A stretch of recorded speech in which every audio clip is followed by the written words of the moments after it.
El secretario general de la Organización de las Naciones Unidas, Ban Ki-moon, pide una respuesta política colectiva ante la tragedia humana de los refugiados, y es que convocó a los líderes mundiales el 30 de septiembre por la crisis migratoria. También el secretario general está horrorizado ante la pérdida de vidas, y hay que señalar que Hungría detuvo a 4 personas que llevaban a 21 refugiados en un camión. Esto es el tráfico de personas, tráfico humano. El secretario general de la ONU, Ban Ki-moon, está organizando una reunión especial con los líderes mundiales en Nueva York, dedicada a abordar el drama de los refugiados, coincidiendo con la celebración de la Asamblea General de Naciones Unidas. En declaraciones a la televisión de la ONU, Ban Ki-moon se mostró horrorizado y desconsolado por la pérdida de vidas humanas de inmigrantes y refugiados en las aguas del Mediterráneo y en Europa, al tiempo que exigió a los gobiernos implicados que ofrezcan respuestas amplias a esta crisis.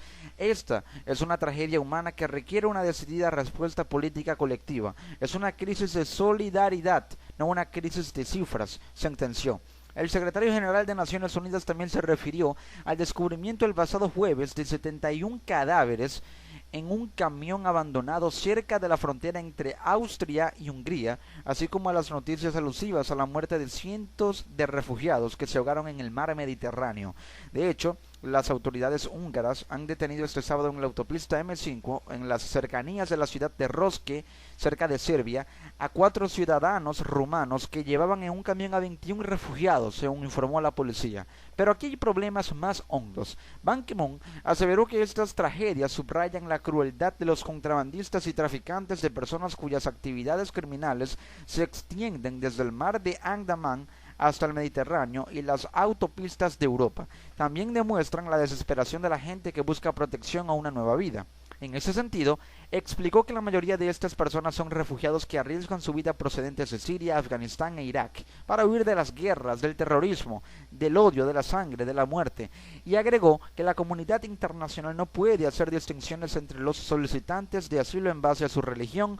o identidad ni obligarles a regresar a sus países de origen. Tenemos el claro ejemplo de Eslovaquia, que va a aceptar inmigrantes cristianos pero no musulmanes. Ya eso queda a su reflexión. Por último, el secretario general de la ONU, que resaltó que el elevado número de refugiados e inmigrantes son síntomas de problemas más hondos, incluidos conflictos que no cesan, violaciones de derechos humanos o represión, apeló a los países occidentales a asumir sus obligaciones y a mostrar más determinación en resolver las causas que obligan a la gente a huir. Pero el hecho de que el secretario general de la ONU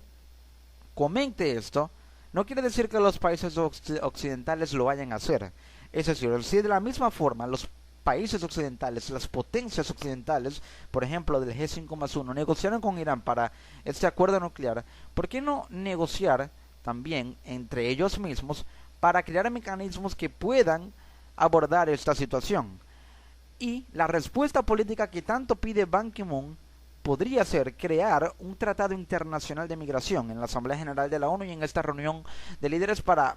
abordar este tema. Un tratado internacional de migración en el que los países de esa reunión, de ese tratado, firmantes de ese tratado, se dividan equitativamente la cantidad de refugiados. De esta forma, crear un mecanismo que permita abordar el tema, y este sería una red europea de asilos, una red conjunta entre los estados para repartirse equitativamente los refugiados. También velar y abogar por una reforma migratoria en la Unión Europea, teniendo en cuenta políticas de seguridad que puedan evitar el tráfico de personas, como lo hemos visto en Hungría, en Austria. Y una buena medida a tomar en este caso sería militarizar todas las fronteras de los estados europeos que se encuentran involucrados en esta situación. No cerrar las fronteras como ha sido el caso de Venezuela y Colombia, sino